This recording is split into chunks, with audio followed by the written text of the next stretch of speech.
12-year-old Molly descended into a downward spiral when she discovered her parents were getting divorced.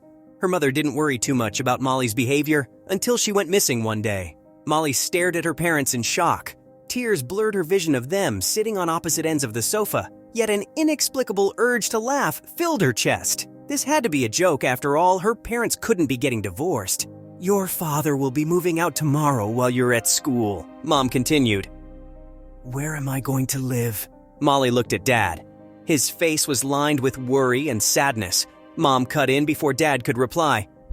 "You'll stay here with me, of course. A 12-year-old girl needs her mother." Mom's smile was as thin as a knife. "I know it's tough on you now, Molly, but this is a good change. You'll see." "How can you say that?" Molly leaped to her feet. "This is awful, and I hate you both for doing this to me." Molly ran to her room, curled up with one of her cartoon character plushies, and tugged the covers over her head. Her world had just fallen apart. As she cried into the plushie, Molly wondered if anything in her life would ever be good again. "He's a lazy good-for-nothing, and we're better off without him," Mom said as she drove Molly to school a few days later. Molly sat in the back seat hugging her knees. "But I love Dad," Mom groaned. "Just because you love someone doesn't mean you should be blind to their flaws, Molly. The fact is that I protected you from many of the difficulties that your father caused, but now we'll be free to live our best lives." Molly glimpsed the corner of Mom's smile as she checked for traffic at a stop. She couldn't honestly think the dark gloom Molly felt in her heart was her best life. It was hell. "Will Dad pick me up from school like he did last Friday?" Molly asked. "No." Mom parked outside the school and turned to look at Molly. "We decided that's a bad idea. But..." "The decision's made, Molly. Now off you go. Have a great day at school." "Please, Mom, I want to see him," Molly wailed as she followed her mother into the sitting room. Weeks had passed since she last saw or spoke to Dad. She couldn't stop worrying about him. "Remember when you were little and I told you it's best to rip the Band-Aid off quickly? This is sort of the same thing, honey." "Dad is not a Band-Aid." Mom looked sadly at Molly. "I'm sorry, honey, but your father can't see you right now. From what I understand, he's practically a hobo. You wouldn't be able to..." Had Molly become a troubled kid? Might she be out there somewhere drinking alcohol or God knows what else? "How could you do this?" Molly wanted to hurt Mom, to make her feel the same pain Molly did. "This is all your fault. You ruined my life and Dad's. I hate you." Molly turned to run, but then she saw the perfect way to get back at Mom. She grabbed the heirloom rose bowl on the table and hurled it to the floor. "What have you done?" Mom shrieked as she rushed to the shattered pieces of glass. "That's the only precious thing my family brought over on the boat." Mom glared at Molly. "You're grounded!" Molly went to her room. She put on a song she knew Mom hated and turned the volume up high. Emotions crawled beneath her skin like bugs under a log, ugly things that didn't belong in the light. She wanted to cry, but she was too angry. She wanted to break more things, but all the things in here were hers. Molly threw herself onto her bed and buried her face in her pillow. Her life was a disaster, and she felt like she was going mad. Mom gave Molly the silent treatment at breakfast the next morning, but that was fine with Molly. At least she wouldn't have to listen to her roasting Dad anymore. At school, Molly got into trouble for not doing her homework. A year ago, she might have cried about it, but now she shrugged it off. Her social sciences teacher made her stay after class to ask if Molly was okay, and Molly told her to stop being so nosy.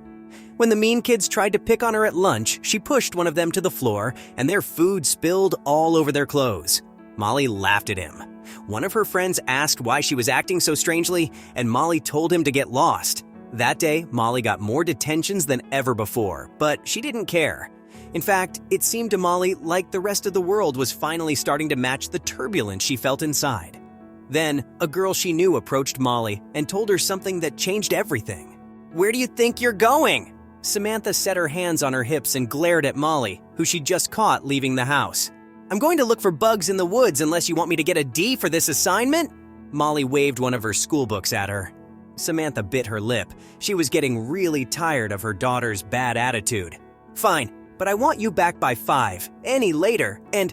"Molly, are you okay? Has this man harmed you? I saw the tears in your dress outside." "What, you'll ground me again?" Molly left, slamming the door behind her. "Oh, good riddance, you grouchy little..." Samantha growled in frustration. She'd known the divorce would be rough on Molly, but she hadn't expected her sweet little girl to turn into a rebellious monster. It didn't make sense to Samantha at all. Samantha continued her afternoon chores. For the first time in forever, she felt peace. Josh wasn't lazing about blaming the economy for his inability to keep a job, and Moody Molly wasn't blasting that terrible music in her room. But all her serenity evaporated a few hours later when Molly didn't come home. Yes, she was wearing a blue sundress with a pattern of purple splashes and tan sandals, Samantha told the police officer. She said she was going to the woods for a school assignment and was supposed to be home by 5. Okay, now I need to ask you if your daughter's been acting differently lately. The police officer glanced at Samantha. Kids this age get into all sorts of trouble these days. She's been acting out a lot. You don't think she gotten involved with something illegal, do you? She leaned on the counter and stared at the cop across from her. My daughter wouldn't do anything like that. That's what they all say, ma'am. We'll check the usual places the troubled kids hang out just in case. Troubled kids? As Samantha exited the station house, that label circled her thoughts. Had Molly become a troubled kid? Might she be out there somewhere drinking alcohol or God knows what else? Samantha climbed into her car and stared at the photo of Molly she'd forwarded to the police officer. It was taken shortly before the divorce. Molly smiled at the camera with a joy Samantha hadn't seen lately. It was like looking at a totally different child. Please be okay. Samantha wiped the tears from her cheeks. I'll find a way to make you smile again no matter what. Just come back to me. Meanwhile, Officer Lopez was also studying Molly's photo. His heart was heavy as he knew exactly how dangerous the world could be for a young girl who appeared to be sweet and kind. God willing, I'll get you back home in one piece, he said. Officer Lopez went out to the woods first. He searched the usual haunts and found nothing. Next, he visited the derelict house by the river where the problem kids liked to gather. But Molly wasn't there either. He was en route to his next location when he got news over the radio. Officer Lopez rushed back to the station house. There, he spoke immediately to the forester who'd reported the find. You say you found a sign of the missing girl and she might be in danger? Officer Lopez asked. Yes, I saw her dress at the sawmill. The man nodded. It's kind of torn up like it was dragged through the wee brush. I thought it seemed suspicious, so I came to report it. You did the right thing. Come with me to the sawmill, please, so you can show me exactly where it is. A torn piece of blue and purple fabric flapped in the breeze. Officer Lopez couldn't take his eyes off it. He desperately hoped he'd be able to return Molly to her mother safe and sound, but now his hopes were dying. He put his hand over his gun holster and headed toward the nearest building. Lopez braced himself for a horrific scene. He burst into the building and instead found Molly alive and apparently unharmed. She was wearing an ill-fitting t-shirt and shorts and smiling at the man seated opposite her. Identify yourself. Lopez drew his firearm. What are you doing here with this girl? I'm her father. The man raised his hands. I work here and this is my daughter. She came to visit me. This girl was reported missing by her mother. Lopez glanced at the girl. Molly, are you okay? Has this man harmed you? I saw the tears in your dress outside. God, no! Molly sprang to her feet. I tore my dress while hiking through the woods to get here. My dad would never hurt me, but my mom is psycho. Please don't make me go back to her. Lopez frowned. This case just got a whole lot stranger. Both of you need to come back to the station with me so we can sort this out. You could face kidnapping charges. Lopez stared at Molly's father across the table in the interview room. No! He didn't do anything wrong. My friend told me he was working there and I knew Mom would never let me see him, so I lied about where I was going. Molly hung her head. I lied to Dad too. I told him Mom knew I was there. Phone reception is terrible in the woods, so I knew he wouldn't be able to check with her. The door opened then and Samantha stormed in. Arrest that man! She pointed at Molly's father. He kidnapped my daughter! No, your daughter went to visit him of her own accord. Officer Lopez stood and pointed his finger at both parents. Whatever you two are going through, you need to sort it out. Your daughter doesn't deserve to be caught in the middle of your bickering. Samantha and Josh stared at each other. Molly rolled her eyes. Thanks for trying, officer, Molly said. But my mom is toxic, and she wouldn't survive 5 seconds if she had to get over herself and stop being such a... Don't talk about your mother like that, Josh said. Samantha stared at Josh in shock.